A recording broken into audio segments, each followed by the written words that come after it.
estar hoje conversando aqui com um psicólogo e uma psiquiatra sobre saúde mental. Saúde mental, cuidar de si, o cuidar holístico do corpo, da mente, do espírito, que muitas vezes a gente deixa de lado e são tão essenciais. Então, principalmente nesse momento de crise, como que a gente lida com isso? O que acontece com a nossa cabeça? O que acontece principalmente com vocês, gestores, profissionais das ONGs, que estão vendo uma mudança enorme na vida de vocês e no trabalho de vocês. Então, para apresentar um pouquinho, o Dr. Hugo Sampaio é médico psiquiatra, 50 anos, com especialização em neurologia e eletroencefalografia. Ele é psicoterapeuta analítico e terapeuta cognitivo-comportamental. E a doutora Elisa Maria Perina é psicóloga, psiconcologista e arteterapeuta, mestre em psicologia clínica pela USP e doutora em saúde da criança e do adolescente pela Unicamp. Ela é fundadora e hoje coordena um grupo de estudos e aconselhamento em psicologia da saúde e tanatologia ao Phoenix. Então, falem um pouco, Dr. Hugo, doutora Elisa, sobre vocês e suas carreiras profissionais, para apresentar aqui para o pessoal.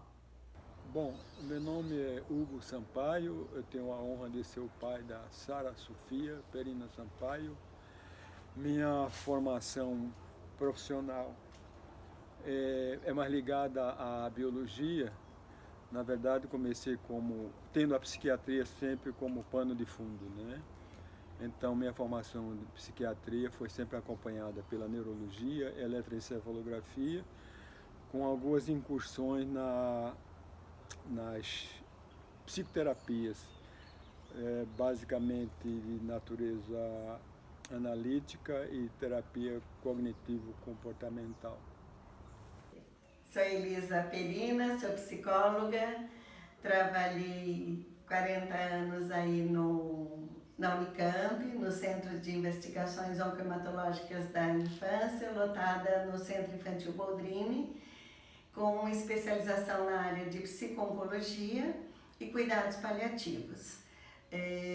Desenvolvi várias pesquisas na área, principalmente na área de cuidados paliativos para criança e adolescente, e psico-oncologia, onde foi o foco de trabalho, participando aí de sociedades, Fui presidente da Sociedade Brasileira de Psico-Oncologia e represento atualmente, tenho a coordenação do Comitê de Psico-Oncologia Pediátrica da SBPO e do Comitê Psicossocial da Sociedade Latino-Americana de Oncologia Pediátrica.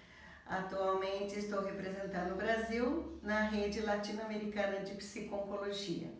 Tenho vários estudos e livros e alguns artigos publicados nessa área, com ênfase na questão da criança com câncer, do adolescente e situações de adoecimento grave, trabalhando com a morte e o luto. Atualmente temos também no Centro de Estudos e Aconselhamento em Psicologia da Saúde e Tanatologia, que foi fundado em 1997. Temos um trabalho de formação e capacitação de profissionais da área de saúde, na área de tanatologia e questões voltadas à assistência, ensino e pesquisa da área da psicologia da saúde. Estamos dentro desse projeto do Fênix, criamos o projeto AP Fênix, que faz parte de uma rede nacional de apoio a famílias enlutadas. Este projeto foi inaugurado em Campinas, do qual nós somos os representantes desse trabalho com famílias enlutadas, desde fevereiro de 2019. E atualmente, neste final de ano, nós tivemos a iniciativa de iniciarmos os grupos de apoio a crianças e adolescentes em luto, pensando na questão de que é com a criança e com o jovem que devemos atuar nas questões de prevenção da saúde mental. Então, esse é o nosso projeto que estamos aí focando. E temos aí uma linha de trabalho muito grande, extensa, principalmente no momento atual, quando estamos aí enfrentando uma situação adversa, onde todos não sabem o que viver, o que fazer, o que dizer diante dessa pandemia que é o coronavírus. E como que vocês têm observado a saúde mental das pessoas nesse momento? O que você já tem visto de mudanças no comportamento das pessoas e, consequentemente, na mente de cada um? A saúde mental das pessoas não tem a ver com o momento, tem a ver com uma história, com o modo de ser, com o modo como encara a vida ao longo da sua existência. Então, nesse momento, quem já tem um nível alto de ansiedade ou alguma maneira de enfrentar o mundo de uma forma não adequada, tendem a piorar. Então, você tem aumento da ansiedade, da depressão, dos transtornos de estresse pós-traumático e pânico que não é, em geral, somente vinculado à ansiedade, pode vir isoladamente nessas horas aparecer. É uma situação de doença ameaçadora à vida, né? Trabalhei anos aí na área do câncer. O câncer, embora tenhamos cura, nós não temos 100% de cura. Então, é uma doença ameaçadora à vida. E toda doença ameaçadora à vida remete o sujeito à questão da morte e ao medo de morrer. Agora, diante do surgimento de uma doença grave, com risco de vida, as pessoas estão extremamente ameaçadas. Isto os torna vulneráveis e faz com que as pessoas se defrontem com uma questão que vivem negando, a questão da sua própria morte. Olhar para a própria morte é um tema difícil, pois só queremos viver a vida intensamente, e o desejo de imortalidade está presente em todo ser humano. Como disse Freud já no seu texto Fantasia da Imortalidade, as pessoas desejam viver eternamente. É por isso que na condição humana de limitado, de finito, o ser humano deixa os seus descendentes, ele deixa os seus livros, ele deixa a sua história gravada para a perpetuação, tanto da espécie quanto de si mesmo, para que não morra. E é dessa forma que continuamos nossas vidas, através dos outros. Por isso, quando a ameaça vem, e a ameaça vem para os pais, vem para os avós, vem para os idosos, e vem para toda a sociedade, pequenos, grandes, jovens, o medo se torna muito grande, assola todo o país, os países, né? Quando é uma pandemia como agora, nós estamos vendo todas as pessoas, de acordo com a sua cultura, de acordo com seus valores, tentando enfrentar uma ameaça à sua vida e aos seus entes queridos. Tudo isso desorganiza, traz uma reação muito grande, né, de medo, de pânico, de ansiedade, provocando um estresse muito grande nas pessoas. Isto leva as pessoas a uma mudança de comportamento grande, tem uma alteração tanto do ponto de vista comportamental, do ponto de vista emocional, cognitivo. As pessoas têm que procurar formas de enfrentamento nesse momento para lidar com o medo, para que ele não paralise, mas que possa fazer desse momento de crise um momento de aprendizado, um momento de conhecimento sobre si mesmo, sobre o mundo, sobre as suas relações, e que ele possa aprender com essa experiência e tirar então aí aprendizados para o seu viver melhor. E agora para o Dr. Hugo, né? Como você considera que a atuação da mídia e da internet hoje tornam essa crise diferente das outras para a saúde mental das pessoas? O espetáculo midiático já vem ocorrendo há muitos e muitos anos. Tudo é espetáculo. Só que os espetáculos anteriores duravam pouco tempo, enquanto tinha audiência. Esse vírus está conseguindo manter o espetáculo em plena vivência, em plena ação, há 3 meses já, com todos vinculados à televisão, ansiosos por novos dados, novas estatísticas, como que não mantendo o espetáculo a mesma desenvoltura e desembaraço, né? Claro que o momento está sendo visto e sentido de uma maneira diferente, porque o inimigo invisível está ao nosso redor, não o apalpamos, de repente ele pode eclodir num ente querido, em nós mesmos, e essa situação gera uma apreensão muito grande. E esse momento pode aumentar a ansiedade e a depressão? Piorar a ansiedade que já existia, pré-existente. Claro que a apreensão, a ansiedade ocorre em todos nós, indiferente a já ter uma pré-existente, né? De que forma as pessoas podem tomar atitudes para evitar que isso se aflore nesse momento? Novamente, repetimos que não é de repente, numa crise, que aparece como que do nada atitudes, etc. Entretanto, a condição de que se tenha alguma serenidade, algum bom senso, até em relação aos líderes que necessitam de ter um diferencial em relação ao que está acontecendo. O bom senso é possível ser feito independente da ansiedade, do nível de sofrimento. A gente comentou ali sobre alguns termos, né? Depressão, ansiedade, crise de pânico. Explica um pouquinho para quem está assistindo, que não é da área, né, pra gente, quais são os sintomas, o que significa cada um desses transtornos. A ansiedade, na verdade, é uma condição humana natural e necessária. A ansiedade é necessária por conta até do nosso processo de evolução ao longo da vida. O homem, quando vivia lá nas cavernas, era muito fragilizado e não tinha como dar conta das circunstâncias. Então precisava estar em estado de alerta permanente. Em algumas pessoas, esse estado de alerta persiste, permanece. Então é uma ansiedade como que incontrolável.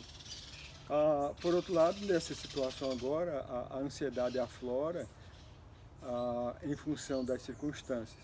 Então a ansiedade, voltando à sua pergunta, é um estado de alerta, uma inquietação, um querer resolver os problemas do amanhã hoje. É isso que a gente chama hoje em dia de correria. Todo mundo na correria, que pode ser dito como sendo ansiedade. A depressão já é uma condição meio oposta à depressão, à ansiedade. A depressão é uma condição em que o humor do indivíduo fica baixo, deprimido, em que pode entrar tristeza, desencanto, pensamentos negativos, e culminando nos graus mais elevados a ideação suicida e até tentativa. O transtorno do estresse pós-traumático tem a ver com as circunstâncias. Então o indivíduo, por exemplo, é assaltado num determinado local, ele ali sofre esse transtorno, que em função do qual fica com um nível de ansiedade muito alto, um mal-estar enorme, em que as lembranças do evento ficam acontecendo na mente e ele fica revivendo aquilo. O crise de pânico é um evento que a maioria da literatura descreve como vindo do nada.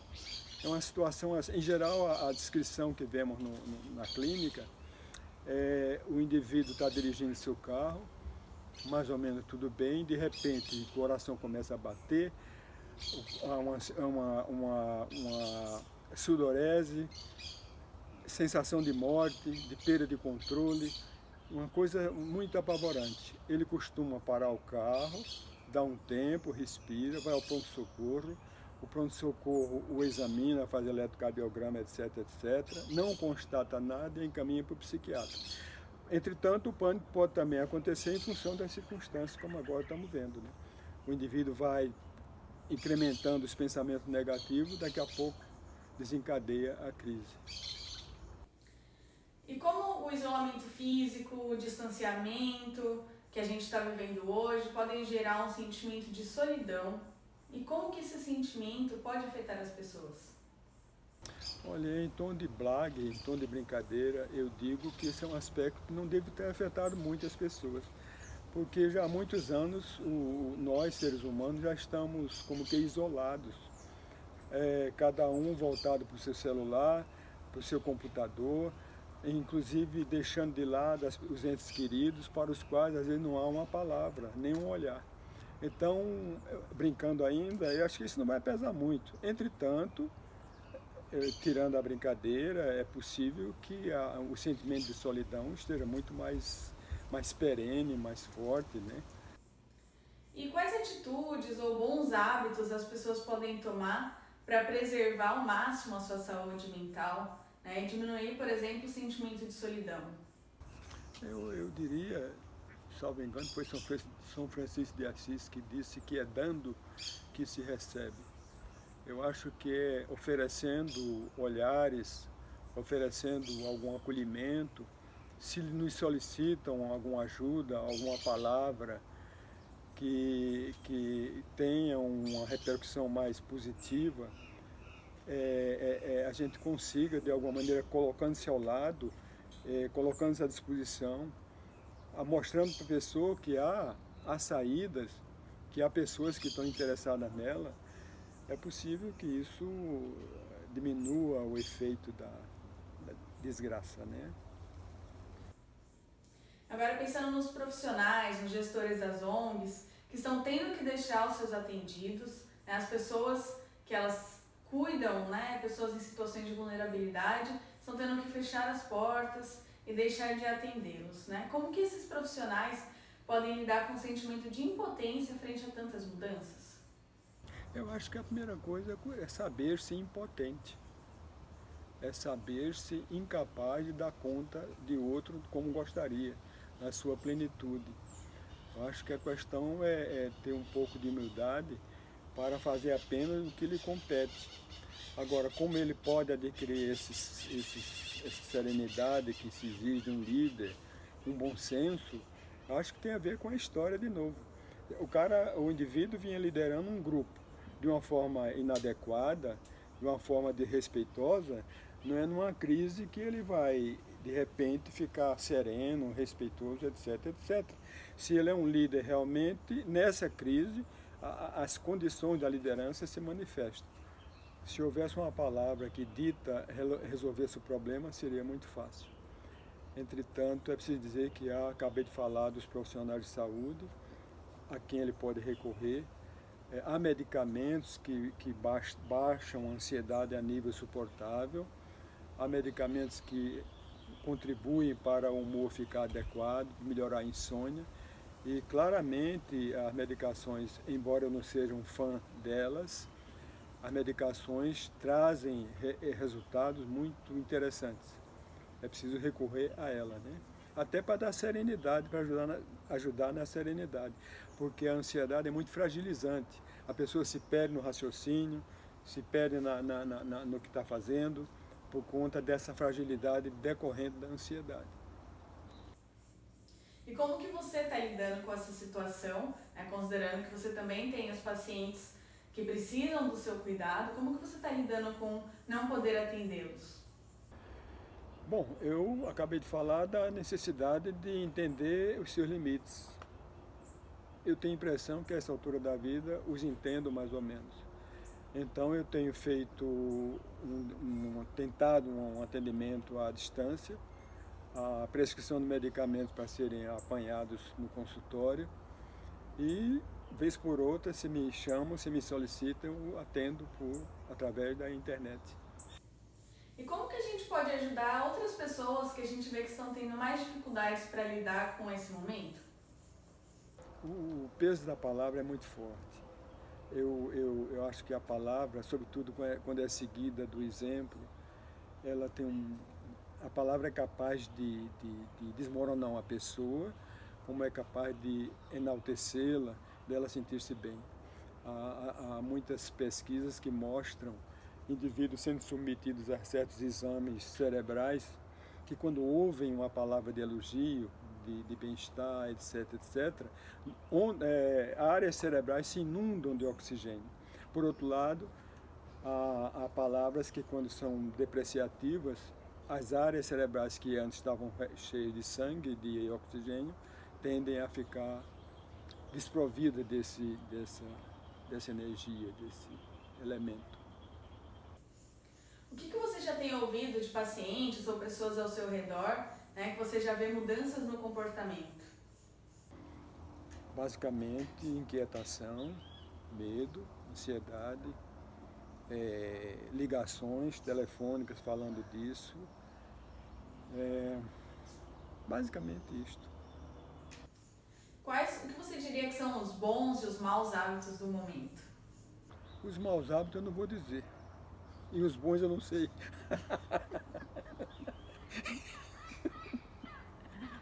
A palavra hábito significa uma constância de ações, que vem a hábito. O hábito é que faz o monge, o traje, o hábito. Significa que se o monge não usou aquele traje ao longo da vida, de repente ele não se transforma em monge porque colocou um traje, entendeu? É preciso que isso tenha uma história. Claro que a história tem a ver com lá os períodos em que a pessoa está se formando, com os traumas que recebeu, com o sofrimento, com os abandonos, etc, etc. E tudo isso é que vai trazer a ele o modo de dar conta da situação. E fundamental essa questão é por que se preocupar com a saúde mental? Né? A gente ouve muito que as pessoas sentem que falta tempo para cuidar de mim, falta tempo para ir na terapia, falta tempo para meditar. Né? Fala um pouquinho sobre a importância do cuidado com a mente, com a saúde mental. Claro. Eu diria que as pessoas não querem refletir, não querem pensar. A grande número de pessoas não querem nem ver o médico, o psiquiatra no caso, a não ser numa consulta ou outra, porque a pílulazinha vai resolvendo tudo. A necessidade de dar conta do dia a dia, a dificuldade de aguentar a frustração, que a frustração é gerada pelo contato, pela terapia, porque permite que uma reflexão, uma forma de suportar as frustrações. Então, se o indivíduo encontra numa pílula a resposta, está resolvido. Então, essa história de não ter tempo para cuidar de si, não cuidar de si, eu acho uma balela, uma balela. Eu vejo isso, acho que a minha, vamos falar em experiência, porque a experiência é perigosa, né? Mas o ser humano, tudo que ele faz é em função dele próprio. Mesmo o grande altruísmo, o dar-se dar a vida em prol de outro, isso é em função dele. É do bem-estar que ele está tendo. Então, cuidar-se é a condição humana. Agora, claro que esse cuidado, olhado por um profissional de saúde, de fora, pode mostrar muitas incompatibilidades, muitas inadequações, né?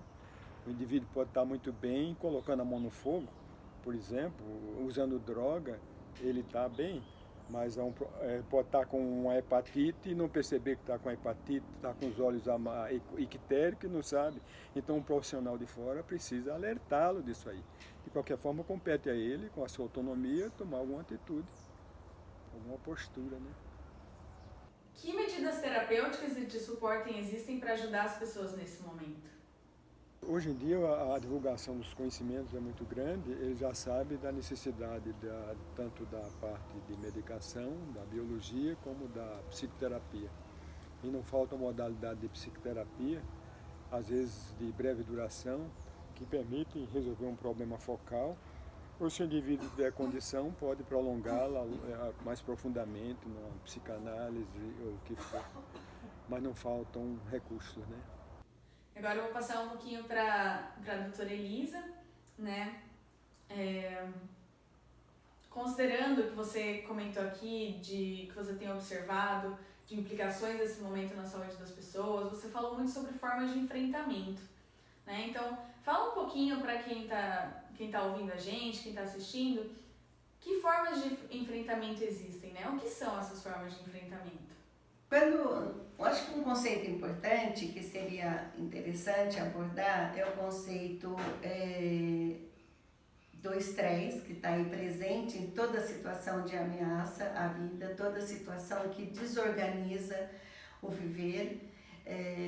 Shelley estudou o estresse como uma reação comportamental, uma reação emocional diante de situações de ameaça à vida, ou situações novas de crise que a pessoa tem que ter toda uma adaptação para esse enfrentamento. Então, o que nós temos é que diante dessas situações, as pessoas têm que encontrar esses mecanismos de lidar com a nova situação.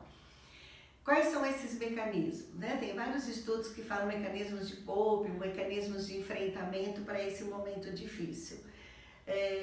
Uma das questões mais importantes é o que eu estava dizendo. É importante que a pessoa, né, no primeiro momento, ela se desorganiza, se vê diante do caos, vivencia angústias, medo, ansiedade, e aos poucos ela tem que procurar recursos para lidar com toda essa situação. Esses recursos dependem da personalidade de cada um, da sua história de vida.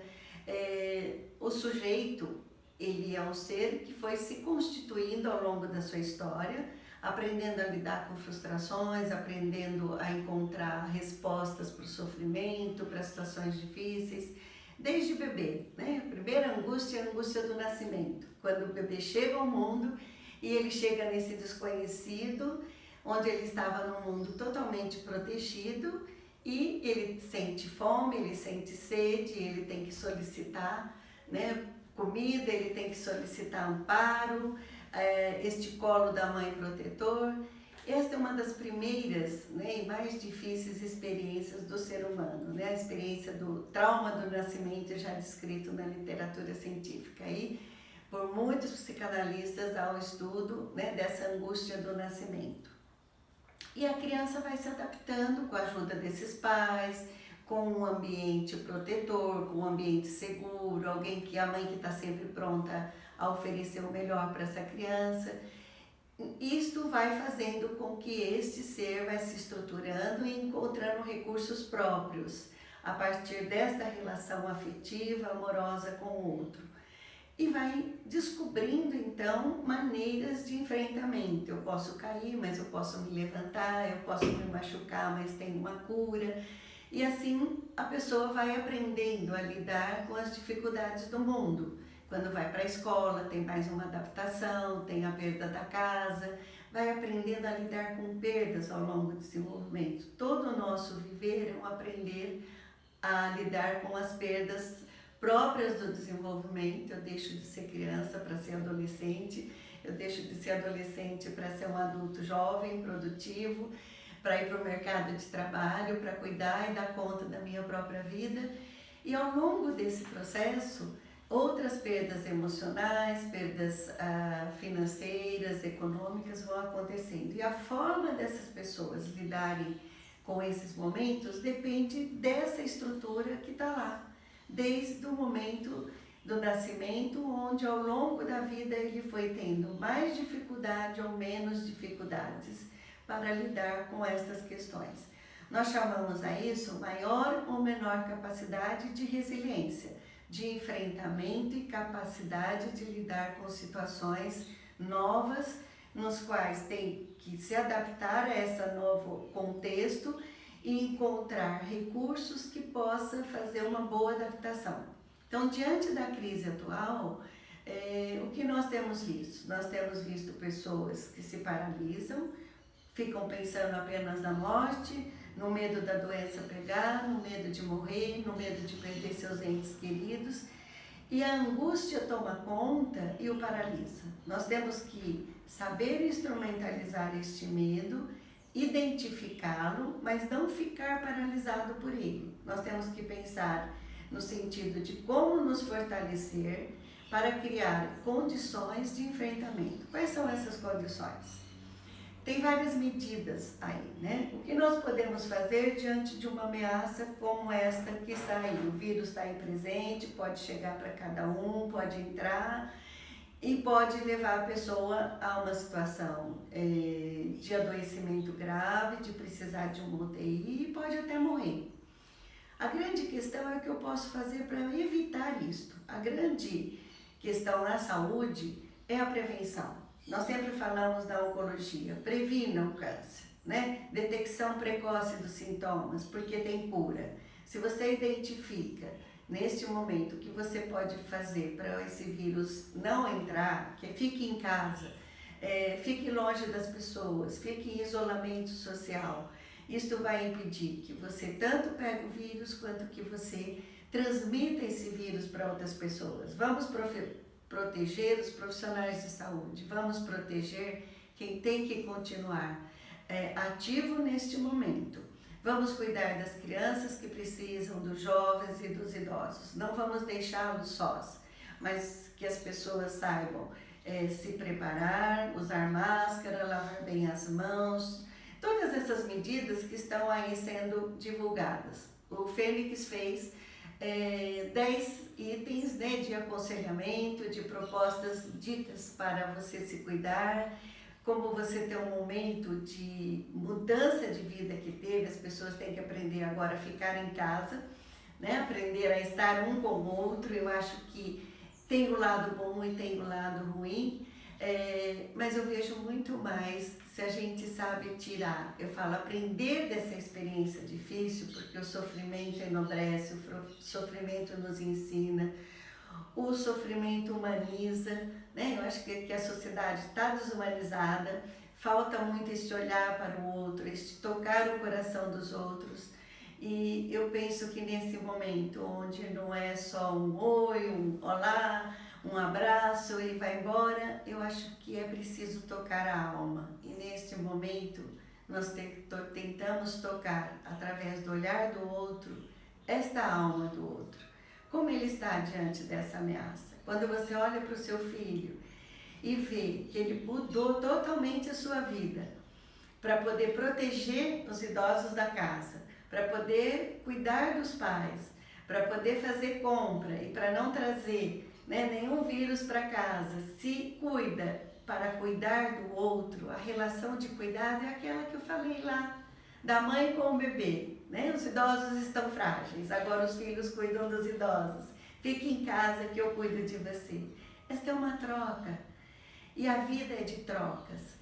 Nesse momento a solidariedade está muito maior, né? Não se fala em guerras, porque tem algo que ameaça a vida de todos. Nesse momento nos irmanamos, nesse momento nos tornamos uns com os outros e para os outros, porque somente unidos nós podemos vencer. Nós somos muito mais do que esse pequeno vírus, e é isso que a gente tem que ver. A gente tem que tentar manter uma rotina em casa para também não ficar muito desorganizada emocionalmente. Então, as pessoas têm dito, faça outras coisas, né? Crie, desenhe, pinte, ouça música, relaxe, faça meditação. São medidas de alívio, né? Apoie-se nas suas crenças, cada um tem uma crença. Deus é maior, Deus está aí presente na vida de todos, interiormente em cada um, do seu jeito, da sua forma.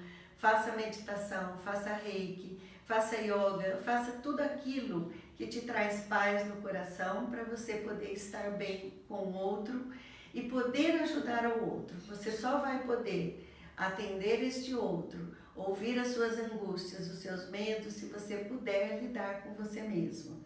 Então, nesse momento onde você é um gestor, onde você é o chefe de uma equipe, onde você tem que ser o representante, né? Como dizem os pais no hospital, usando sempre essa metáfora. Deus na terra, o médico aqui que vai salvar meu filho. Eu acho que a gente coloca nessas figuras representativas da instituição também um olhar para nos dê força para estarmos juntos, né? Como você está numa competição, você tem um líder, este líder dá todas as orientações para que cada um, na sua função, cada um com o seu instrumento de trabalho, faça uma harmonia e que possa tocar esta orquestra juntos. E é o gerente, é o gestor, é o chefe do navio, o chefe da equipe que tem que ser este condutor, que sabe nesse momento reconhecer as suas limitações, as suas angústias, mas sabe transformá-las numa ação conjunta de trabalho, onde nós estamos aqui para, dentro da nossa função, fazer o melhor para o outro, respeitando os cuidados que temos que ter nesse momento. Desta forma, nós podemos transmutar e ultrapassar, né, esse medo e fazer das pedras do caminho pontes para crescimento, pontes para que a gente possa reconhecer que os que o mundo, o planeta precisa de um cuidado, que nós precisamos cuidar uns dos outros e que nesse momento estar junto vai fazer toda a diferença no mundo, né? Juntos estamos de coração. Podemos não estar presencialmente com o outro, mas é um momento onde nos falamos mais com quem está distante, conversamos mais com quem amamos, estamos mais presentes na vida deles do que na nossa correria do dia a dia. Então, toda crise, eu sempre digo, nós temos um estresse pós-traumático, que é uma situação, diante de uma situação ameaçadora à vida, as pessoas ficam por toda a vida com medo, com uma ansiedade, com uma angústia diante desta ameaça, ou elas têm a possibilidade do crescimento pós-traumático. Após uma situação ameaçadora, haver um crescimento emocional muito grande, um crescimento espiritual, um olhar para o mundo de outra maneira. Pensar na morte, que este vírus faz com que você pense na sua própria morte, te faz pensar muito mais na vida do que na sua morte. Então vamos pensar na vida que estamos tendo, no que queremos viver, no que podemos fazer no aqui e agora, no hoje. Né? Nesse momento, se preocupe com as questões emocionais, faça roda de conversa, sente com seu grupo de trabalho e defina prioridades. Se percebe que alguém está muito estressado, muito cansado, dê um dia de folga, os colegas ajudam, faça um revezamento, descubram formas de ajudarem uns aos outros para suportar esse momento difícil. Nós estamos numa situação ímpar, né, que ainda não sabemos os efeitos a longo prazo de tudo isso. O que nós temos visto, né, são pessoas brincando muito mais com suas crianças em casa, favorecendo muito mais o desenvolvimento. Saíram da TV, saíram das telinhas para jogarem, para contarem histórias. A população se mobilizou. Então, isto é o lado positivo, né? Toda crise, toda dor, todo sofrimento tem o seu lado positivo, né? Rubem Alves fala de uma questão muito interessante nesse livro médico, que ele disse assim: pensar é estar doente dos olhos, disse Alberto Caeiro. Pode ser que você ainda não tenha se dado conta disso, mas o fato é que todas as coisas belas do mundo são filhas da doença. O homem cria a beleza como remédio para a sua doença, como bálsamo para o seu medo de morrer. Pessoas que gozam saúde perfeita não criam nada. Se dependesse delas, o mundo seria uma mesmice chata. Por que haveriam de criar? A criação é fruto do sofrimento. É assim que aprendemos. Neste momento onde nós nos defrontamos com nossa vulnerabilidade, com nossa finitude, e que nós falamos: o que é importante para mim? O que é importante para você viver neste momento enquanto eu estou com a vida pulsando dentro de mim? Carpe diem, viva o dia de hoje e faça de cada dia a diferença no mundo, a diferença com os outros. Deixe o seu legado enquanto gestor, o seu legado enquanto chefe, o seu legado enquanto amigo, enquanto profissional, junto aos seus pacientes, junto aos familiares que estão sofrendo, né? As pessoas que estão vulneráveis, que estão imunossuprimidos, como os pacientes oncológicos, que neste momento, né, precisam de mais cuidado, precisam continuar indo ao hospital para tomar sua quimioterapia. São pessoas que estão expostas e que o medo está tomando conta, né? Esteja junto, dê esse abraço fraterno, esse abraço virtual. Mantenha contato sempre, porque isso é fundamental. É no contato que não nos sentimos desamparados. É através dessa força de cada um e do outro e das nossas crenças que nós vamos encontrar saída para essa crise. Você comentou muito aqui do cuidar, do estar junto, do dar a mão, né? Pensando nos gestores e profissionais, assistentes sociais, psicólogos, educadores, ambientalistas, enfim, os profissionais que trabalham nas ONGs, que estão paralisados, né? Estão tendo que fechar a ONG e não poder ajudar mais da mesma forma que antes. Isso gera um sentimento de impotência, talvez o estresse por não conseguir agir e querer fazer e não poder, né? Especialmente quando as ONGs estão em comunidades carentes, em que a falta de água, a falta de comida, de saneamento básico são problemas muito mais presentes na vida delas, né? Então, esses profissionais não estão podendo fazer uma roda de conversa, não estão podendo levar brincadeiras para as crianças, né? Como lidar com tudo isso? Uma situação muito difícil. Eu falei do estresse enquanto uma reação normal para ajustamento, né, para adaptação. Nós temos um estudo que foi feito por Herbert Freudenberger sobre a síndrome de burnout. Esta síndrome, ela é caracterizada, definida como um estado de esgotamento físico e mental, cuja causa está ligada à vida profissional. Neste momento onde nos sentimos impotentes, limitados, onde o médico não pode salvar muitas vidas, onde não sabemos como lidar com a ansiedade do nosso grupo de trabalho, se você deixar-se afetar por estas questões de impotência, eu não sei o que fazer, você pode entrar também nesse esgotamento. Porque se a situação toma conta de você, você mergulha numa depressão, num estado de desânimo, não vê razão para seguir em frente. Como você vai passar força para as pessoas que estão com você se você não vê alternativa, não tem nenhuma ferramenta para lidar? Pense que nós somos limitados. Nós não podemos, neste momento está sendo feita pesquisa, mas não podemos de repente chegar e tirar o vírus do nosso ambiente de trabalho e aqui ele não chega. Ele pode chegar, né? O mais importante é saber que ele pode chegar, mas ele pode não levar muita gente para o hospital. Pode ser uma gripe mais forte realmente, pode trazer sintomas graves, pode ter uma falta de ar, né? Mas nem sempre evolui para uma pneumonia. Então, felizmente, nem todos serão afetados. Muitos vão passar por esses momentos, né, de ter alguns sintomas, mas vão conseguir criar imunidade, criar resistência. Então, o que nós precisamos? Criar resistência. Resistência emocional, resistência em grupo, no sentido de identificar aqueles que estão com muito medo, dar uma ajuda psicológica, e essa ajuda, nós não somos profissionais da saúde mental, então a gente dá um apoio emocional.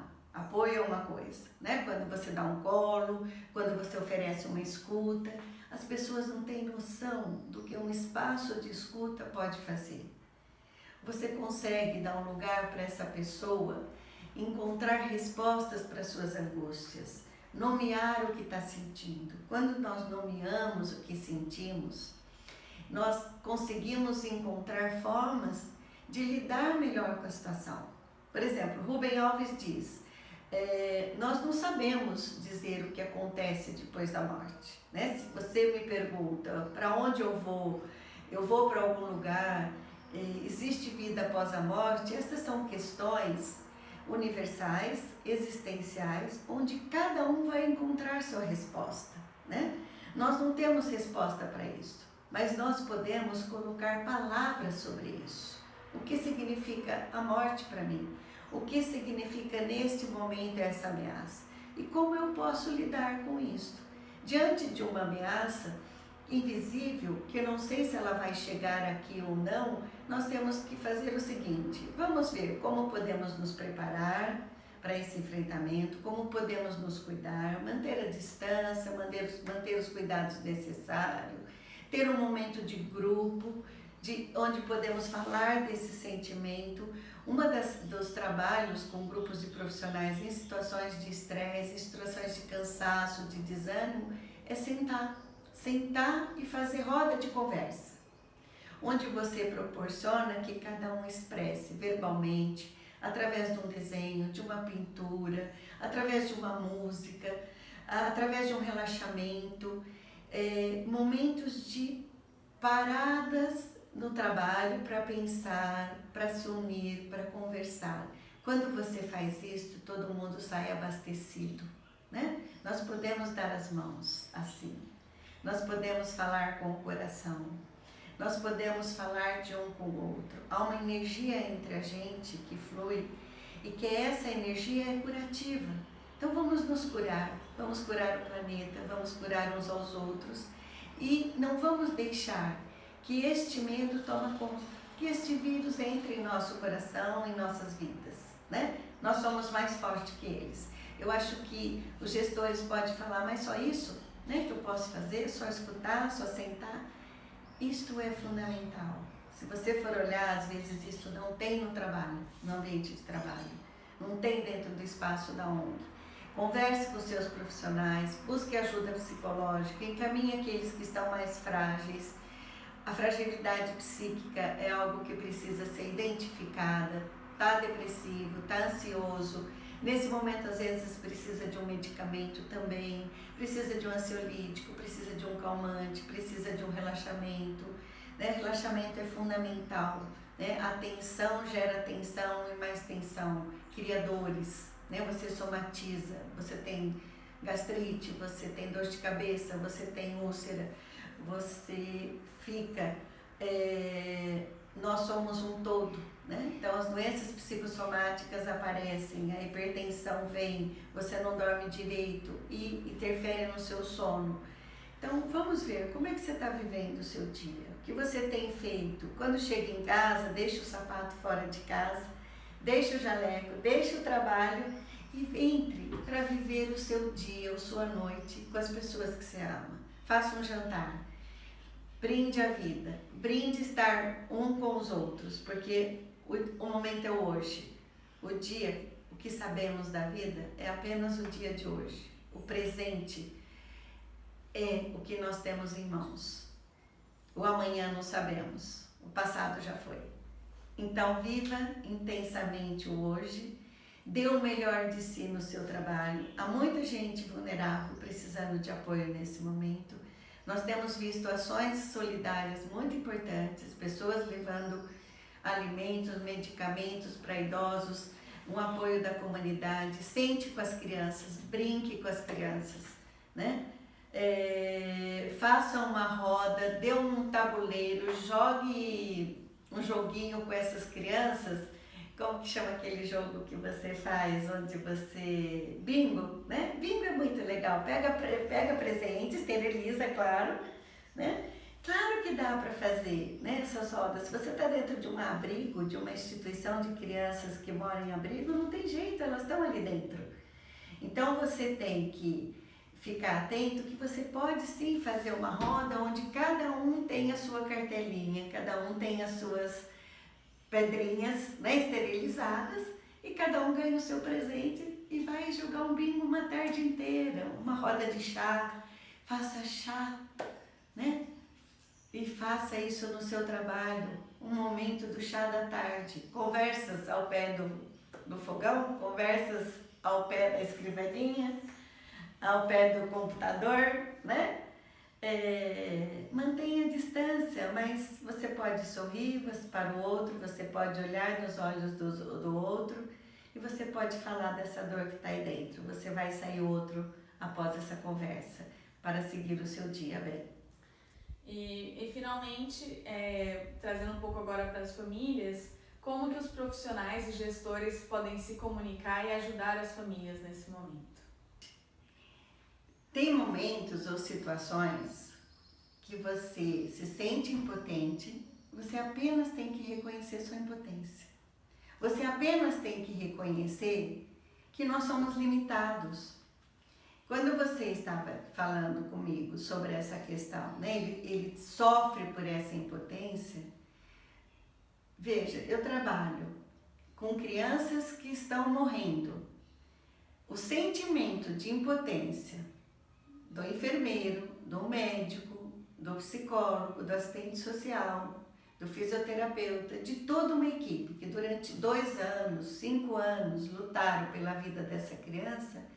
De repente essa criança está morrendo e nós nos sentimos totalmente impotentes. Mas como? Eu não posso fazer nada. Eu não posso devolver-lhe a vida.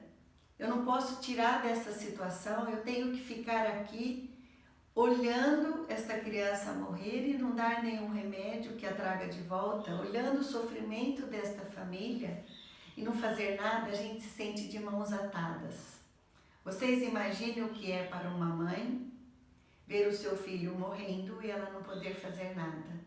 Eu lembrei agora do desenho de uma criança que estava nessa fase terminal e que ele coloca ele no leito, a mãe do lado do leito, com as mãos assim, atadas. Tipo, neste momento ela não podia fazer nada. A morte é solitário. Este vírus nos deixou solitários. As pessoas estão desamparadas. Então, muitas vezes a única coisa que a gente pode fazer é estar junto, como eu falei. E a grande questão agora é como eu vou estar junto daqueles que eu amo sem poder estar lá. Então, para aqueles que podem, né, comprar a sua máscara, comprar a sua capa, a vestimenta de isolamento, de proteção e ir, vá. Porque nesta hora a gente não pode fazer muita coisa, mas a gente pode fazer alguma coisa. Eu não posso tirar a morte dessa que está ali. Eu não posso fazer com que essa criança viva quando ela está morrendo. Eu tenho que aceitar essa morte. Eu tenho que aceitar esta condição, né? Mas eu posso estar junto com essa família. Eu posso dar o amparo ali e ajudar nesse momento e continuar ajudando depois. Dê uma palavra, faça uma mensagem, entre através do telefone e diga: estaremos aqui depois com vocês. Quando tudo isso passar, nós vamos estar juntos de novo. E enquanto isso, vamos conversar com vídeo, porque as pessoas precisam te ver, as pessoas precisam sentir a força de vocês, que eles não estão sozinhos dentro de casa. Ultrapasse essas paredes. E o celular não tem quem não tenha. E os que não têm um celular, arranjem um celular e dê. Peça para um amigo que deve ter um celular que já descartou em função de um novo, de um melhor, de um mais potente que queria ter. Deve ter muita gente aí vendendo celular usado. Não venda, doe e dê para essas casas e converse diariamente com esta criança que vocês atendem, com este jovem, com esta família. Esta é uma forma de você diminuir a sua impotência, mas também reconheça que algumas vezes não podemos fazer mais do que isso.